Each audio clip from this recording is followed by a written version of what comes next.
The first rays of morning light descended upon the ancient marketplace of Burkina Faso like a gentle benediction from the heavens themselves. The sun's beams were still soft and golden as they crept over the horizon, painting the weathered mud brick buildings in graduated hues of amber, ochre, and burnished copper.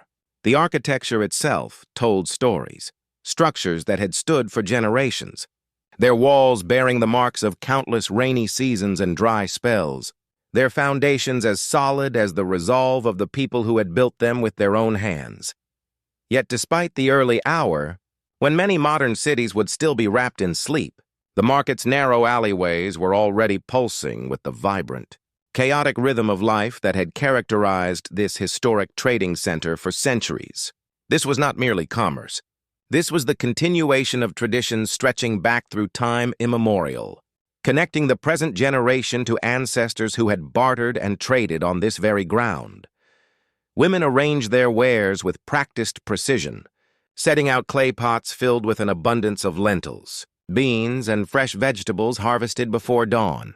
The earthy scent of the produce mingled with the smell of sun-warmed clay. Men worked in teams to unload heavy sacks of grain from their donkeys and wooden carts, their movements synchronized through years of routine. Children, their laughter ringing like bells through the morning air, carried earthen water pots to and from the communal well, splashing each other playfully as they went about their chores. The air itself was alive with a symphony of aromas, roasted corn kernels still warm from the fire, freshly ground peanuts being transformed into rich paste, and the irresistible fragrance of bread fresh from clay ovens. This marketplace was far more than a simple commercial venue where goods changed hands for currency. It represented the very heartbeat of the nation, a sacred space where every ethnic group, every tribe, every family converged to form the living tapestry of Burkina Faso's diverse society. Through the morning bustle, a modest car made its way slowly through the crowded pathways. The vehicle was unremarkable, deliberately chosen for its simplicity and lack of ostentation. From this unassuming automobile emerged a figure who would have been instantly recognizable to anyone in the nation: President Ibrahim Traoré himself. The president wore his signature simple green military uniform, the same style he had donned in his youth as an ordinary soldier serving his country. The fabric was well worn but clean, a stark contrast to the elaborate ceremonial uniforms favored by many world leaders. A small contingent of security guards accompanied him, but with a subtle gesture, Ibrahim signaled them to maintain their distance. He had always believed that a leader must walk among the people, not above them, must feel their pulse, understand their struggles, and share in their daily existence. The effect of the president's appearance was immediate and profound. The marketplace, which moments before had been a cacophony of commerce and conversation, seemed to pause as if a divine light had fallen upon the gathered crowd. Women hastily arranged their clothing with dignity and offered respectful salutations. Men stepped forward eagerly, reaching out to touch the president's shoulders as if to receive his blessing, offering prayers for his continued leadership and well-being. Among the crowd, an elderly vegetable seller named Amina approached with careful steps. Her weathered face bore deep lines etched by decades of hard work under the African sun, each wrinkle a testament to her resilience and wisdom. Despite her advanced years and the burden of the heavy basket she carried, there was brightness in her eyes as she pressed a small cloth bundle into Ibrahim's hands. "Take this okra." "My son," she said with the familiarity of a grandmother addressing her own blood. "Your wife can make a good vegetable dish with this. It was picked fresh this morning from my own garden." Ibrahim accepted the humble gift with both hands, a gesture of profound respect in their culture, and bowed his head deeply. "May Allah keep you safe and healthy, mother," he replied, his voice thick with genuine emotion. This scene was extraordinary in the context of modern governance. The sight of a sitting president walking on foot through a dusty marketplace, personally listening to the grievances and concerns of ordinary citizens, was almost unheard of in contemporary politics. Yet this was precisely what defined Ibrahim's administration and his vision for leadership.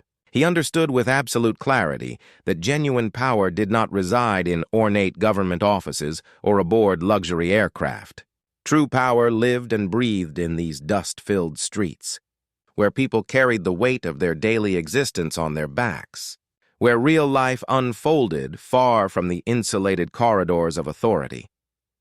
As the president continued his walkthrough of the market, a young man of approximately 22 years, his hands blackened with grease and oil from repairing his bicycle, worked up the courage to approach the nation's leader. Despite his humble appearance and the obvious signs of manual labor on his clothes and skin, his eyes shone with the unmistakable light of hope and determination. "Mr. President," the young man began, his voice trembling slightly with nervous energy but growing stronger as he spoke. "The road to our village remains a treacherous path of mud and dust even today. During the rainy season, we must carry the sick on cots through the floods to reach the city hospital. Your ministers make promises when they visit, but after they leave, nothing changes. We are forgotten." Without hesitation, Ibrahim pulled a small, worn notebook from his pocket and a pen that had clearly seen extensive use. "What is the name of your village, son?" he asked, his pen poised to write. "Sandiaba, sir. It lies only 20 kilometers from here, but when the rains come, we might as well be on another continent. The road becomes impassable, and we are cut off from the rest of the world for weeks at a time." Ibrahim wrote carefully in his notebook, his handwriting clear and decisive. "I will come to your village myself next week. This is not a politician's promise. This is my word to you as a fellow citizen." Whispers rippled through the market crowd like wind through wheat fields. "The president is taking notes himself," one vendor exclaimed in wonder. "This man is not like the others who came before," another added, her voice carrying a mixture of surprise and cautious optimism. As Ibrahim moved deeper into the heart of the marketplace, memories of his own journey flooded back with vivid intensity. It had not been so many years ago when he himself had been merely a captain in the military, a man of relatively modest rank and influence. But even then, he had possessed eyes to see and a heart to feel the injustice surrounding him. He had witnessed firsthand how foreign corporations descended upon their resource-rich land like locusts, extracting precious gold from the earth, harvesting cotton and other valuable crops, and shipping these treasures overseas while leaving barely enough compensation to sustain the workers who had labored to produce them. In exchange for the nation's wealth, the common people received only hunger, poverty, and despair. This profound sense of injustice had planted a seed of rebellion deep within Ibrahim's heart. He had become convinced that without fundamental change, without true justice and equity, his nation would remain forever enslaved to foreign interests, its people perpetual servants to masters who cared nothing for their welfare. In a corner of the market where women displayed beautiful, intricately patterned fabrics, Ibrahim paused to examine a particularly striking piece of cloth. The colors were vibrant, the patterns traditional and expertly woven. He held it up to catch the light and spoke loud enough for those nearby to hear. "This fabric deserves to be displayed in the finest museums of Paris or London," he declared. "Yet we continue to export our raw cotton to foreign factories, then purchase it back as finished cloth at 10 times the price. We have the skills, the materials, the talent, but we lack the support systems to build our own textile industry." A mother standing nearby, her infant strapped securely to her back in traditional fashion, spoke up with the boldness that Ibrahim's approachable demeanor encouraged. "Mr. President, if our weaving cooperatives receive proper support and investment, we could feed our children with the profits. We could build schools. We could transform our communities." Ibrahim smiled warmly, his expression carrying both sympathy and determination. "Times are changing, sister. The era when we work hard while others profit from our labor is coming to an end. Soon, the value of our work will belong to those who do the work." Suddenly, a commotion erupted at the market's entrance. A gleaming black luxury vehicle was making its way slowly through the crowd, parting the sea of people like a ship cutting through water. The car bore diplomatic plates, and its windows were tinted so dark that it was impossible to see who sat inside. The people reacted with a mixture of curiosity and resentment. "Who dares to bring such an ostentatious vehicle into our marketplace?" an elderly man grumbled. "Someone who has forgotten where they come from," another responded bitterly.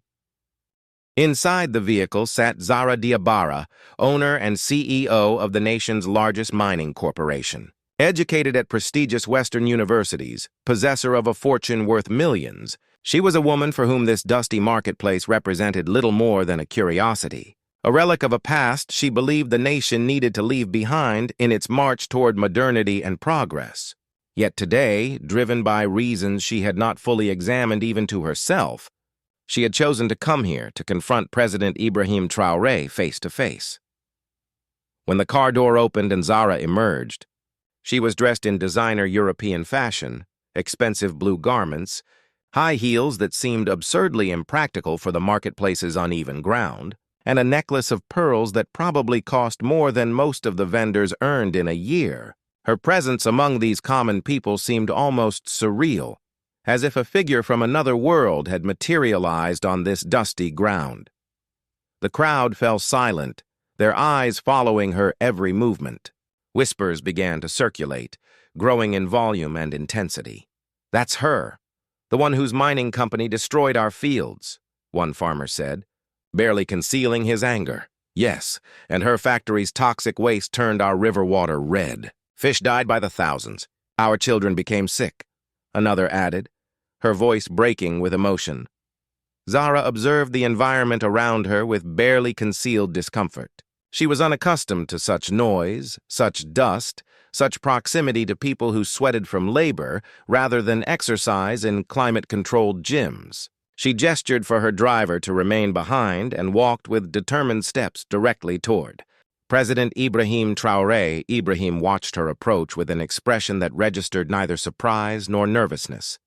His eyes held a peculiar calmness, as if he had known all along that today would bring a significant test. He stood straight and unintimidated among his people, a man comfortable in his own skin and secure in his convictions. Zara reached him and spoke in a voice deliberately loud enough for all nearby to hear clearly.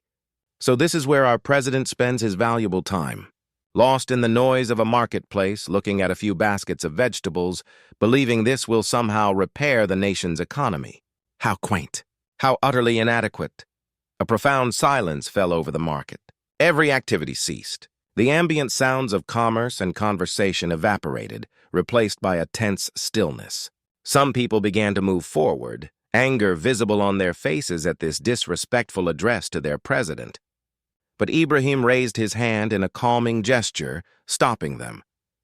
In a voice that was gentle yet carried complete authority, he replied, "This is not wasting time, Mrs. Zara. This is where life begins. These people you dismiss so casually are not merely buyers and sellers. They are the backbone of this nation. Without them, there is no nation." A mocking smile played across Zara's face. "The backbone? Forgive me, Mr. President, but the world does not operate on such romantic notions. The world runs on capital, on investment, on returns. When foreign companies withdraw their operations, what will your precious people do? They will starve." Movement rippled through the gathered crowd like a wave, as if Zara's words had struck a collective blow to their hearts and dignity. An elderly woman who sold vegetables, known to everyone as Aunt Miriam, could no longer contain her anger and stepped forward boldly. "Woman," she began, her voice shaking with emotion but strong in conviction. "We have sustained ourselves on the harvest of this land for centuries. If anyone is dying, it is from the poison your company spreads through our water and soil, not from the honest work of our hands." Ibrahim nodded slowly, his gaze never leaving Zara's face. "Progress, Mrs. Zara, is not measured by wealth concentrated in a few hands while thousands go hungry. True progress lifts everyone. It provides support for all members of society, not just the privileged few." Zara's face flushed with anger. She took a step closer, and in a gesture that would be remembered and recounted for years to come, she bent down, scooped up a handful of mud and dirty water from a nearby puddle, and hurled it directly at the president's chest. "This is your progress!" she screamed, her voice cracking with emotion, though whether from anger or some deeper pain, no one could say for certain. "Mud, poverty, backwardness. This is the future of your dreams." For a moment that seemed to stretch into eternity, an absolute death-like silence enveloped the marketplace. Mud stained the president's uniform, the spots looking almost like blood in the harsh morning sunlight. The people stood frozen in shock. None had ever imagined witnessing such a scene. Mud thrown at their nation's president in public by one of their own citizens. Yet Ibrahim remained silent and still. He made no move to retaliate or respond with anger. He simply stood straight, his eyes meeting Zara's gaze with an unnerving calm that seemed to disturb her more than any angry response could have. Then, from somewhere within the crowd, a trembling but powerful voice emerged. An elderly woman with snow-white hair, known and respected throughout the region as Grandmother Halima, began making her way forward with the aid of her wooden walking stick. The crowd immediately parted to create a path for her. Her face bore the marks of a long, hard life, but her eyes sparkled with the wisdom of many decades.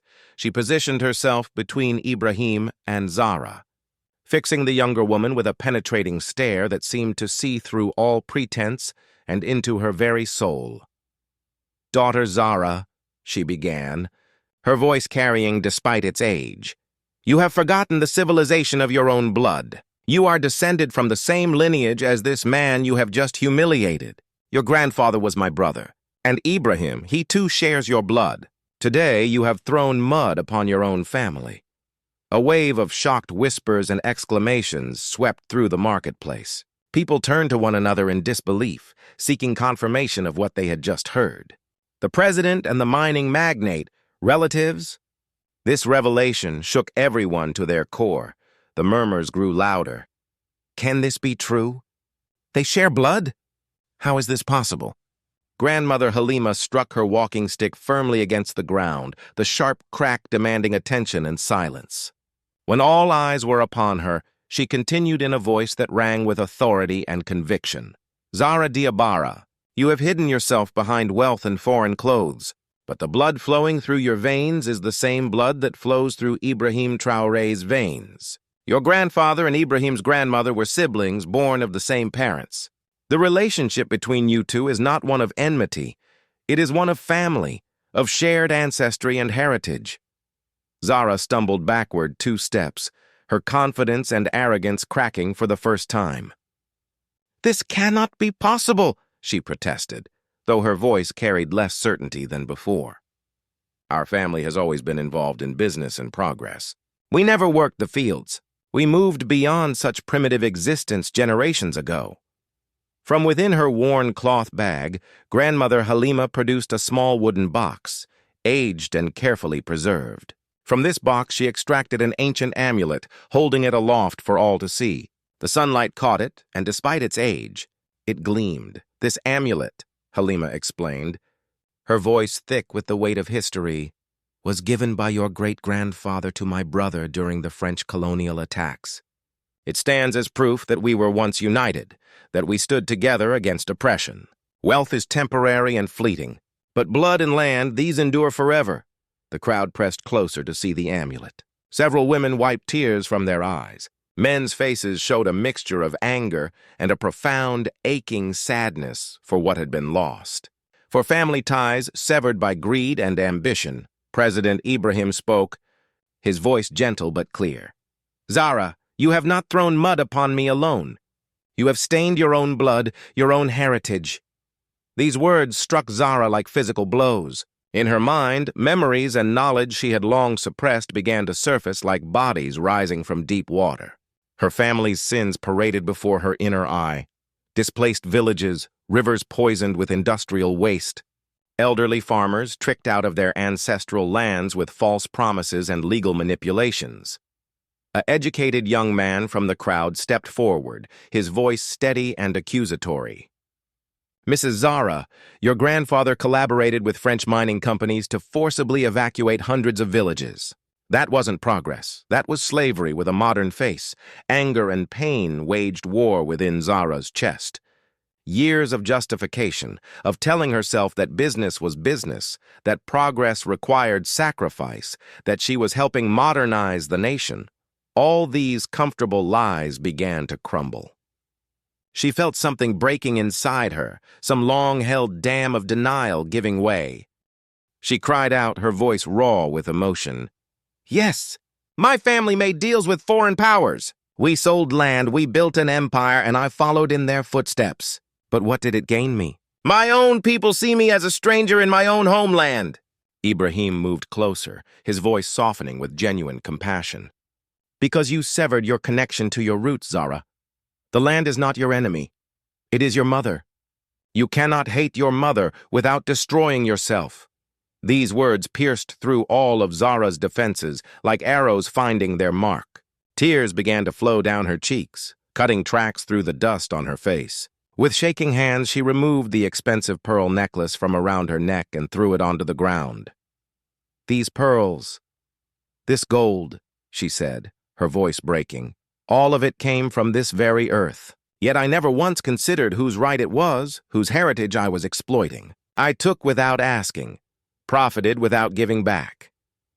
A profound quiet settled over the marketplace. Women began to pray softly. Men nodded to one another, their expressions suggesting that perhaps, just perhaps, redemption was possible even for those who had strayed far from the righteous path. Grandmother Halima placed the ancient amulet on the ground between Ibrahim and Zara, creating a physical link between past and present, between two branches of the same family tree. Now comes the time for decision, she declared solemnly. Either you will honor the claims of blood and earth, or future generations will curse your name. Zara sank to her knees on the dusty ground. She covered her face with her hands and wept, not the delicate tears of social performance, but the deep, wrenching sobs of genuine remorse and recognition. The people of Burkina Faso's marketplace watched in stunned silence as one of the nation's most powerful figures broke down completely before them. A strange, almost sacred silence hung over the marketplace. Just moments before, there had been shouting, accusation, revelation. Now there was only the sound of Zara's crying and the morning wind moving through the market stalls. Her expensive clothing was stained with dust and mud. Her jewelry lay scattered on the ground, suddenly seeming worthless despite its material value. Her tears watered the red earth of Burkina Faso. President Ibrahim stood nearby, his bearing both firm and gentle. Firm because this woman's companies had indeed destroyed villages and livelihoods. Gentle because she was, after all, of his own blood, and he could see that she was experiencing a genuine crisis of conscience. Grandmother Halima spoke again, her voice carrying the authority of age and wisdom. "Daughter Zara, wealth and pride can blind even the wisest mind, but blood and earth never deceive. If you truly wish to change, you must decide today, now, in this moment." The crowd held its collective breath. Zara raised her head, her eyes red and swollen, but her voice growing stronger as she found her resolve. "I have spent my life walking the wrong path," she began, and though her voice trembled, it carried to every corner of the marketplace. "Following in my grandfather's footsteps, I displaced villages, turned rivers into toxic waste dumps. I chased wealth and power while ignoring the human cost. Today, standing before my own blood, I am ashamed, deeply, profoundly ashamed." She called to her driver. "Musa, bring me my phone." The driver hesitated, uncertain. "Madam, here in front of everyone?" "Yes, in front of everyone," Zara confirmed firmly. "No more hiding, no more secret dealings." She dialed her company's legal counsel, and when the lawyer answered, she spoke clearly and decisively. "I want you to immediately cancel the eviction proceedings for Sandiaba village, effective immediately. If any family has been displaced, restore them to their land. And if I find out that anyone in my organization was responsible for forced removals, they are to be terminated immediately." Through the phone speaker, audible to those nearby, came the lawyer's shocked voice. "This decision will cost the company millions in lost revenue." Zara paused, then responded with new conviction. "Then let there be losses. Let our bank accounts suffer, not the lives of villagers. No more profit from human suffering." Murmurs of surprise rippled through the crowd. A few people began to clap hesitantly, uncertain if this transformation could be real. Then Zara made a second call. "Abdul Rashid, I want the Bobo factory shut down immediately. Not one drop of untreated water is to enter the river until we have installed a proper water treatment plant. I don't care about the cost. Our children's health is worth more than our quarterly profits." Her voice was ringing now with authority and purpose. This was the same woman who had once cared only about profit margins and shareholder returns. Now she was voluntarily sacrificing her own wealth for the sake of justice and reparation. A farmer whose hands were perpetually stained with the red earth of his fields stepped forward, his expression skeptical despite the hopeful words he had just heard. "Madam," he said cautiously, "is this theater, or is it truth? We have heard grand promises from powerful people before. They always sound beautiful in the moment, but they evaporate like morning dew when the sun rises." Zara reached down and pressed her trembling hands into the mud at her feet. Then, deliberately, and with clear intent, she raised her muddy hands and marked her own forehead, leaving streaks of earth across her skin. "This soil is my mother," she declared, her voice breaking with emotion. "If I betray you again, if I break these promises I make today, then let this earth reject me forever." "Let me be cursed in the eyes of all who work this land," the crowd erupted in reaction. Some people gasped in shock at such a solemn oath. Others found tears streaming down their faces, moved by what appeared to be genuine repentance. An elderly man spoke for many when he said, "Perhaps, for the first time in our lives, someone with power actually feels our pain." Ibrahim stepped forward and placed his hand on Zara's shoulder. "Changing requires only a moment of decision," he said quietly but clearly, ensuring others could hear his wisdom. "But proving that change, making it real and lasting, requires an entire lifetime of consistent action." Zara looked up at him, her face streaked with tears and mud. "I am ready for that," she said. "The burden I have carried on my conscience is heavier than all the wealth I have accumulated. I am ready to spend the rest of my life making amends." A different kind of noise arose from the marketplace now, not angry or skeptical, but hopeful. Women embraced one another. Young people began chanting, "Justice! Justice!" The ancient marketplace of Burkina Faso was becoming the site where history was being written, where arrogance was humbled and the voice of the common people prevailed. By the following morning, the story had spread throughout the city and beyond. Newspaper headlines screamed the news: "Nation's wealthiest businesswoman makes public apology to the people." Television channels hosted heated debates.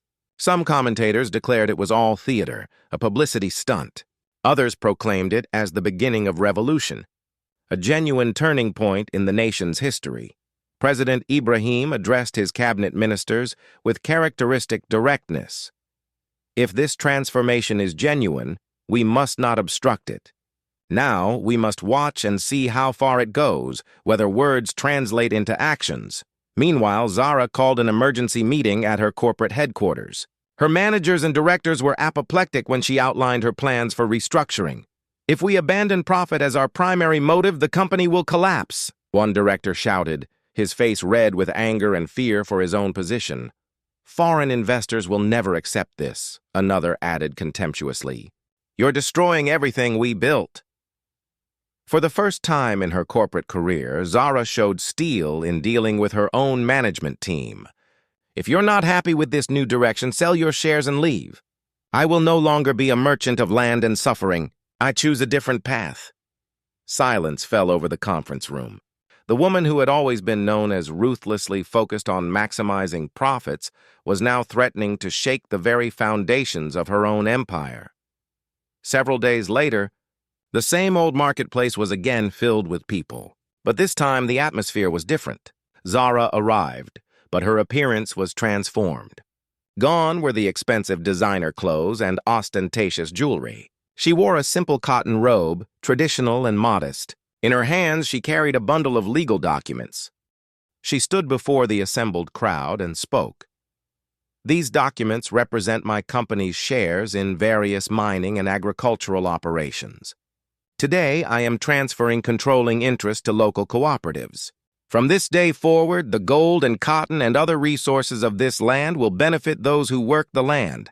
Every farmer, every woman, every laborer who has sacrificed for this earth."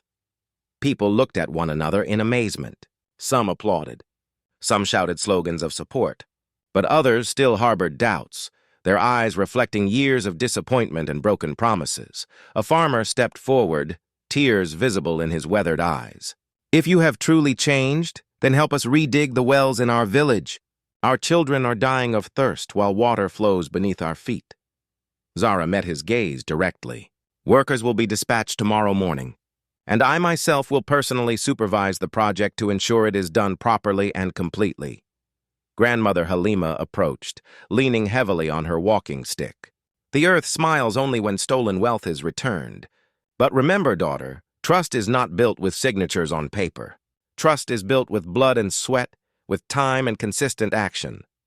Ibrahim added his voice. "Do not waste this opportunity, Zara. Cooperatives are not built merely by declaring them. They require hard work, unity, and sacrifice from everyone involved." Young people raised their voices in a chant that echoed through the marketplace. "The land is ours. The water is ours. The gold is ours." Zara handed the stack of legal documents to Ibrahim. "This is only the beginning," she said solemnly. "Now comes my true test, how I live the rest of my life, whether I remain committed to the people or return to old ways when challenges arise." Ibrahim held the documents high for all to see. "From this day forward, this marketplace is not merely a place of commerce. It stands as a witness to the birth of justice in our nation." Applause thundered through the crowd. Yet people understood that words and documents alone changed nothing. True transformation would be visible only in actions, in work done, and promises kept. In the days that followed, Zara embarked on a radically different path. She abandoned her luxury vehicles and palatial offices. Within a remarkably short time, she was traveling by motorcycle, carrying only a small bag of clothes and a notebook. Musa, her former driver, was no longer an employee, but a companion and friend on this journey. Their first destination was Sandiaba, the very village her company had once forcibly evacuated. When Zara arrived, children hid in fear at the sight of her. Women made sarcastic comments. "Here comes the one who destroyed our fields. What does she want now?" Zara sat down on a stone platform in the village center and spoke humbly. "Your suspicion is justified. I committed terrible wrongs in pursuit of wealth, but I will stay here now and work alongside you. If I prove false, you have every right to expel me." An elderly farmer stood up, his back bent from decades of labor. "Our children became sick from poisoned water. Our women went hungry because your company destroyed our crops. If you have truly changed, prove it. Help us redig our wells and restore clean water to our village." Zara opened her notebook and wrote carefully. "Well digging begins tomorrow morning. And I will not merely hire workers, I will work alongside them with my own hands." The villagers were stunned into silence. This woman, whose delicate hands had never touched real dirt, was now promising to perform manual labor. It seemed impossible. Yet the next morning, Zahra appeared with a shovel. As the sun climbed higher in the sky, sweat poured down her face. Her clothes became soaked and mud-stained. Her hands, unused to such work, developed blisters that burst and bled. But she refused to stop or rest while others continued working. Women from the village began gathering to watch this unprecedented sight. A young girl tugged on her mother's sleeve and whispered, "Mother, she's really working. Maybe she has changed." Her mother replied cautiously, "Time will tell, daughter. But yes, when hands that once lifted only jewels now dig in the earth, it is not a small thing." Within just a few days of intensive labor, the well was completed. When the first clear, clean water bubbled up from the depths of the earth, the village women broke down and wept with joy and relief. Children clapped their hands and danced. The elderly farmer who had first challenged Zahra looked up at the sky with gratitude. "Oh Allah," he prayed aloud, "we never believed we would see this day." We had given up hope. Zahra filled the first clay pot with water using her own blistered hands and carried it to a young girl. "This clean water is not my gift to you," she said gently. "It is your right, stolen from you and now returned. And no one will take this right from you again while I have breath in my body." When news of these events reached President Ibrahim, he personally traveled to Sandiaba to witness what was happening. The villagers surrounded him eagerly, their voices overlapping in their excitement to share their experiences. "Mr. President, We have seen it with our own eyes. She is not the same woman who hurt us before. She has truly changed, Ibrahim observed Zara carefully. Her face was streaked with dirt and sweat, her expensive clothes replaced with simple working garments. But her eyes held something new, a quality he recognized as genuine peace, the peace that comes from living according to one's conscience. He smiled and spoke. Zara, I told you in the marketplace that transformation comes in a single moment, but proving it requires a lifetime. You have taken the first step on that long journey. Zara's voice was quiet, but determined. This is not the first step. Mr. President, this is merely the beginning of my atonement, my attempt to repay even a fraction of the harm I have caused. The story of the marketplace and the village had become one narrative now. The day Sandiaba's well was completed was not merely about water access. It marked the beginning of a new historical chapter, a time when the arc of justice began to bend in favor of the common people. When the well at Sandiaba was completed, Zara Diabara's story spread far and wide. Newspapers carried the tale throughout the nation and beyond. The woman who stole land now returns water to the people. Yet not everyone was impressed or convinced. Skeptics abounded, saying, "This is temporary. She will soon return to her old ways when the cameras stop watching." Zara knew that one well did not rewrite history or erase years of exploitation. She conceived her next initiative, empowering women economically. She remembered how her company had purchased shea butter seeds from village women at criminally low prices, then sold the processed products in European markets at enormous profits. Those same women she had exploited were now, in her eyes, the true masters of their craft. Days later, she arrived at the nearby village of Kafara, where women were processing shea butter using traditional methods. They worked with large clay pots, grinding the nuts with stones and wooden implements. Their hands were rough and cracked from constant labor, but their eyes held the light of honest work and pride in their skills.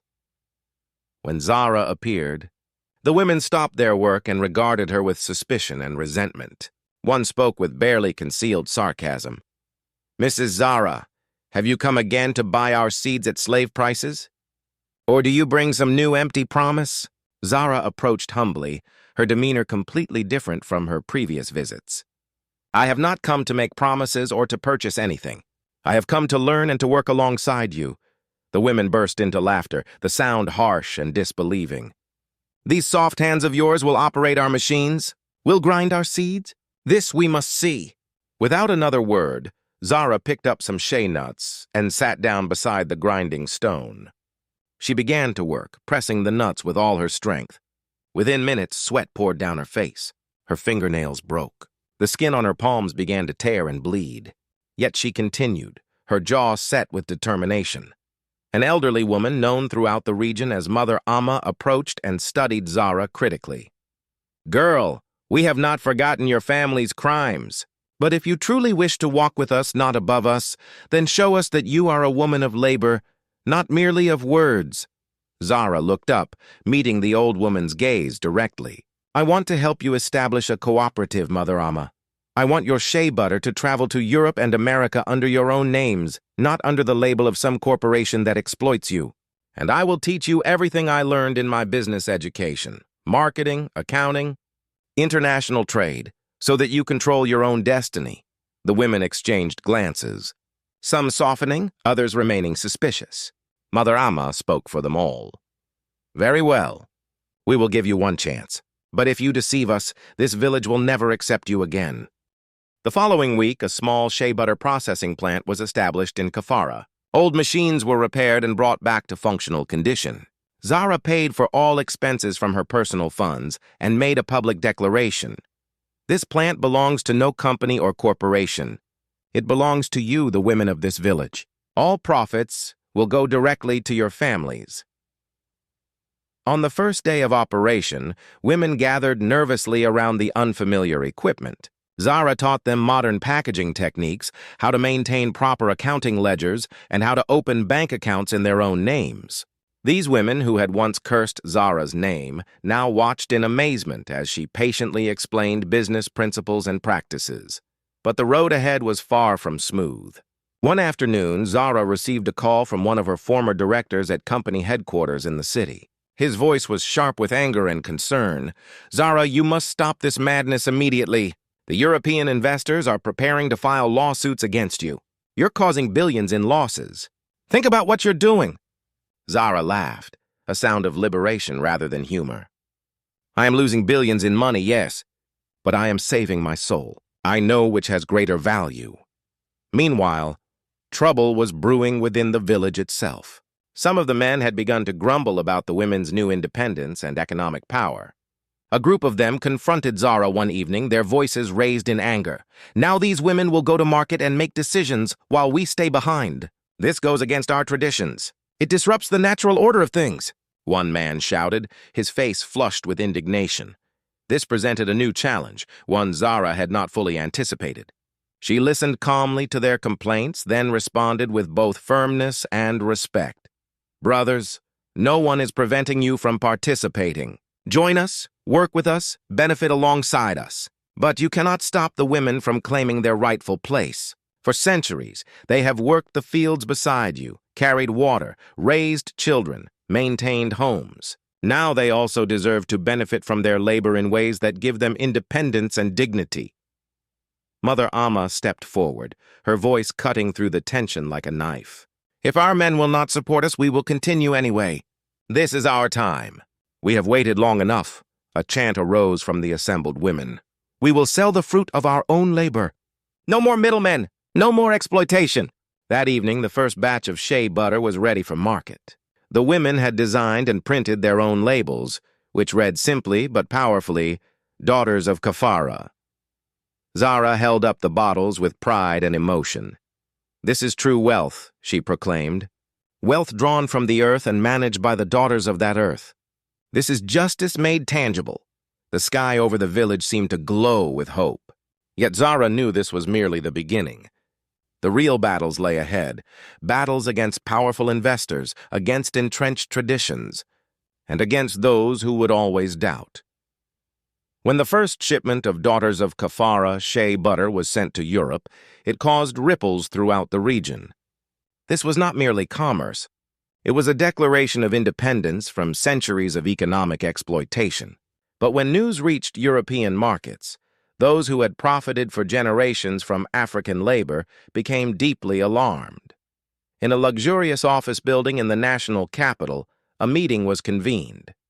Foreign investors and local business executives gathered with grim expressions. A French representative slammed his hand on the mahogany table. "This woman has gone mad. She's handing over billions in business to village women. If this model succeeds, our companies throughout Africa will be threatened. We must stop this, by any means necessary." A local executive, himself wealthy from collaborating with foreign interests, added his voice. "We must shut down these cooperatives or face massive losses across all our operations. The precedent she's setting is dangerous." This was the moment when a conspiracy was hatched. The plan was multifaceted. First, discredit Zara publicly. Second, fabricate evidence of financial impropriety within the cooperatives. Third, sow discord within the villages themselves. And if all else failed, resort to more direct and violent methods of intimidation. Several days later, a stranger appeared in Kafara village. He presented himself as a merchant and made tempting offers to the women. "Your work is admirable, but these cooperatives are inefficient. Sell directly to me instead. I'll pay cash immediately. No waiting, no complications, no risk." Some women were tempted by the immediate gratification of quick payment. "Cash in hand today is better than waiting for cooperative dividends," one murmured. But Mother Amma responded with fierce determination. "We will not surrender our labor to anyone again. We have seen enough of slavery dressed up as business. Now we want dignity for our daughters, not just money for ourselves." Zara reinforced this message. "If we bow to this pressure today, tomorrow our wells will run dry again and our children will cry from hunger. This cooperative represents our hope, and hope cannot be bought or sold." The conspiracy did not end with failed bribery. Days later, a sensational story appeared in the capital's major newspaper. Corruption in Kafara Cooperative. Zara Diabara, accused of embezzlement. According to the fabricated report, Zara had stolen hundreds of thousands from the women's profits for her personal use. The village erupted in confusion and anxiety. Some asked, could this be true? Have we been deceived again? The accusation struck Zara like a physical blow. She immediately gathered the women and made a solemn pledge. If even $1 of your money is found in my possession, I will leave this village in disgrace before you all. But if these accusations prove false, remember that the same forces that have always opposed our freedom are trying to divide us now. When President Ibrahim heard the news, he traveled immediately to Kafara. He assembled the entire village and spoke with passion and conviction. If this woman were false, would she be covered in the sweat of honest labor? If she were a deceiver, would she have dug wells with her own bleeding hands? Our enemies want us to fight among ourselves, so they can reclaim the land and resources we are finally controlling. But the decision is yours. Will you trust your sister? Or will you believe lies planted by those who profit from your exploitation? The women looked at one another, years of suffering and disappointment warring with the hope that had recently been born. Then Mother Amma raised her voice in a declaration that echoed through the village square. We have seen with our own eyes what Zara has done. She speaks truth. We stand with her! The village erupted in unified chanting. Our labor! Our right! Long live the cooperative! Yet Zara understood that this was only the first attack. Large investors and foreign corporations were not accustomed to defeat. They would escalate their campaign against her and the cooperative movement. The echoes of the village's supportive chants had barely faded when the next phase of the conspiracy unfolded. In the capital's corporate towers, the investors and their allies decided that discrediting Zara had failed. Now they would resort to intimidation and fear. One night, an eerie silence hung over Kafara village. Women had extinguished their lamps and retired to their homes. Zara sat in her small hut, constructed of mud and wood like those of the village women, working by the light of an old oil lamp, planning the next day's activities. Suddenly, sounds of disturbance broke the peaceful night. Dogs barking frantically, footsteps in the darkness, and an atmosphere thick with menace. Musa, her former driver who had become a loyal companion and protector, burst through the door. Madam, strangers have been spotted at the village perimeter. They have vehicles, and I saw the glint of weapons in the moonlight. Zara felt fear grip her heart but refused to let it show. Do not panic. Wake the villagers. We face this together. This is not my problem alone. It belongs to all of us. Within minutes, the entire village was awake and alert. Women gathered farming implements. Men brought tools from the fields. Young people armed themselves with sticks and stones. They formed a protective line at the village edge. 2 vehicles approached and stopped, their headlights cutting through the darkness. Masked men emerged, guns visible in their hands. One shouted with deliberate menace, Zara Diabara! Come out! You have destroyed millions in business deals. If you value your life, shut down these cooperatives immediately. Many of the women trembled with fear, but Zara stepped forward. Her hands shook, but her voice was steady and her eyes blazed with defiance. I am here. If you wish to kill me, then do so. But remember this. If one Zara dies, thousands more will be born in her place. This movement no longer belongs to me. It belongs to the people. The villagers erupted in supportive shouts. We stand with Zara! We will not abandon our land. We will not surrender our rights. The volume and passion of their unified voice gave the masked men pause. They realized they faced not a single woman, but an entire community ready to defend itself.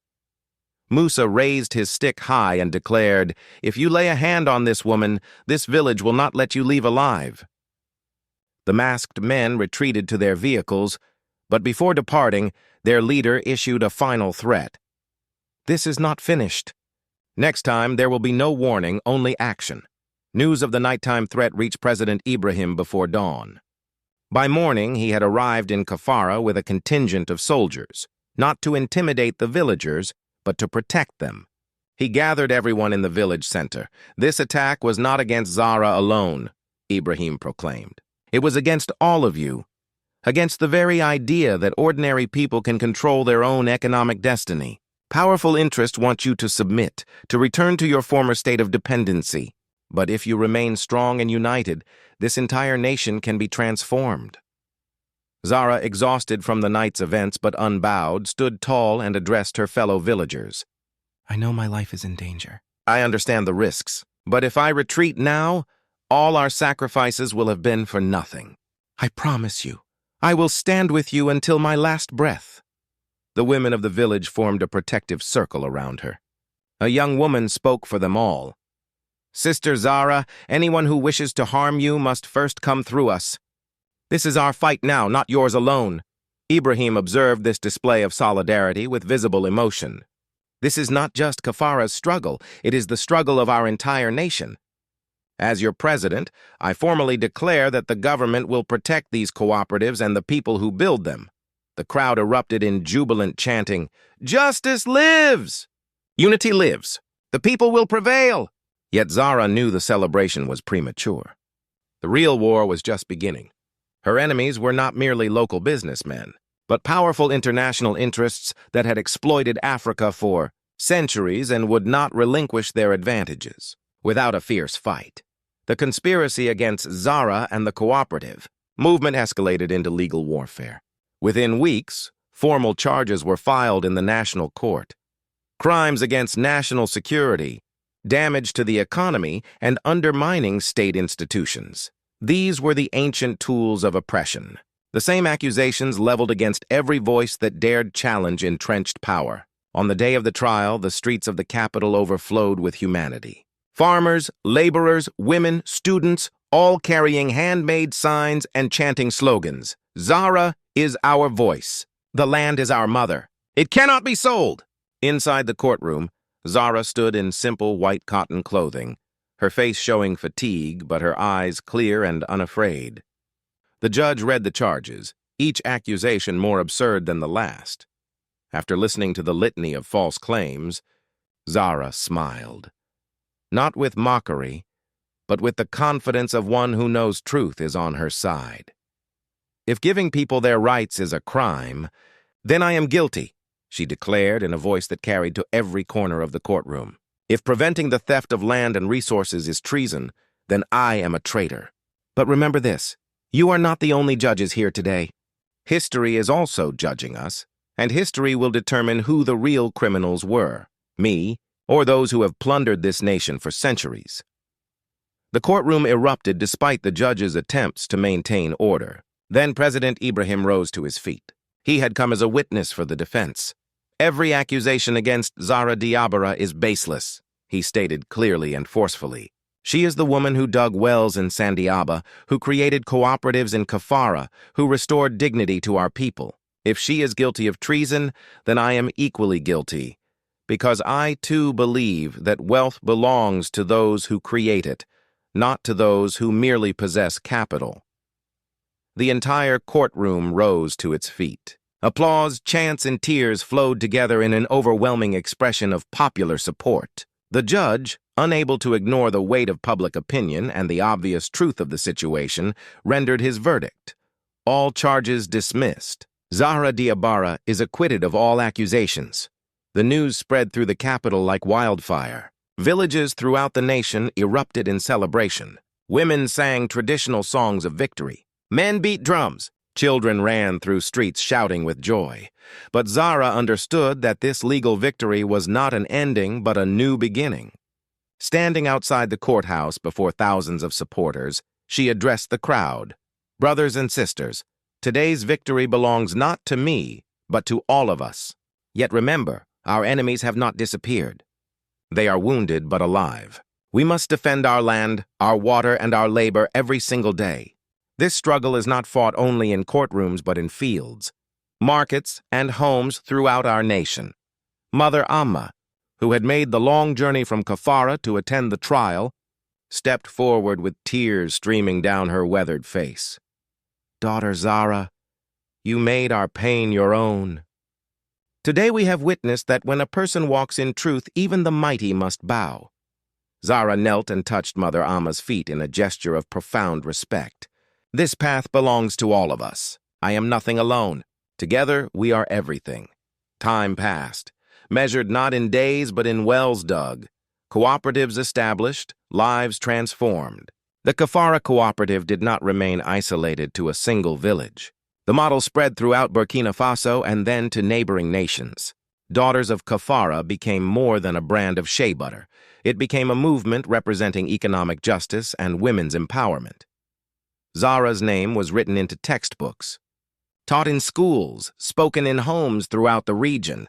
Children grew up hearing her story as an example of redemption and transformation. Young people drew inspiration from her struggle and carried the torch forward into new battles for justice. Additional cooperatives were established: cotton farmers in the south, gold miners in the north, vegetable growers in the east. Each cooperative followed the same principles: collective ownership, fair distribution of profits, sustainable practices that respected the environment, and democratic decision-making that gave voice to even the poorest members. The international response was mixed. Some European and American companies, recognizing the inevitable tide of change, adjusted their business models to work fairly with the cooperatives. Others fought bitterly, using every legal and political tool at their disposal to maintain the exploitative systems that had enriched them for generations. But the movement had become too large, too deeply rooted to be easily destroyed. When foreign corporations threatened to withdraw entirely from Burkina Faso, President Ibrahim called their bluff. "Go if you must," he declared publicly. "We have learned to value our own resources and our own labor. We no longer need masters, we need partners, and only on terms of equality and mutual respect." Zahra herself never returned to her former life of luxury. She maintained a simple existence, traveling from village to village on her motorcycle, living in modest accommodations, eating the same food as the farmers and laborers she worked alongside. Her wealth, what remained after, she had funded countless cooperatives and development projects, was placed in trust for educational scholarships and emergency relief funds. In the final years of his presidency, Ibrahim Traoré made a pilgrimage to Kafara village. By then, his hair had turned gray and his step was slower than in his youth. But his eyes still carried the fire of conviction that had always defined him. The village had transformed. The small processing plant had expanded into a proper factory employing hundreds. A school had been built where girls and boys learned reading, mathematics, and practical skills alongside traditional wisdom. A medical clinic staffed by trained nurses provided basic health care. Solar panels on many roofs supplied electricity for the first time in the village's history. Mother Amma, now ancient and frail but still sharp of mind, greeted the president at the village entrance. Zahra stood beside her, her face aged by years of labor under the African sun, but radiant with the peace that comes from a life lived with purpose and integrity. "Mr. President," Mother Amma said, her voice thin but clear, "you come to see what we have built together. This prosperity was not given to us by foreign charity or government programs. We created it with our own hands, our own sweat, our own unity." Ibrahim embraced both women with genuine affection. "What has been achieved here goes beyond economics," he replied. "You have proven that another way is possible, that people can control their own destiny if given the opportunity and protection from exploitation." That evening, a great celebration was held in the village center. Musicians played traditional instruments. Dancers performed under the stars.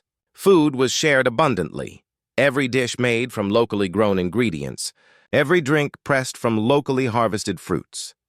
As the celebration continued into the night, Ibrahim and Zahra found themselves sitting together somewhat apart from the crowd, watching the joy they had helped create. "Do you ever regret the life you gave up?" Ibrahim asked quietly. "The wealth, the comfort, the prestige?" Zahra laughed softly.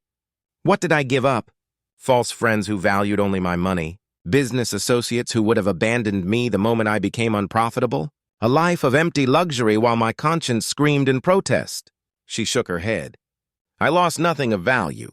I gained everything that matters: purpose, community, peace with myself." Ibrahim nodded slowly. "History will remember this transformation, not just yours personally, but the transformation of our nation from exploitation to dignity, from dependency to self-determination.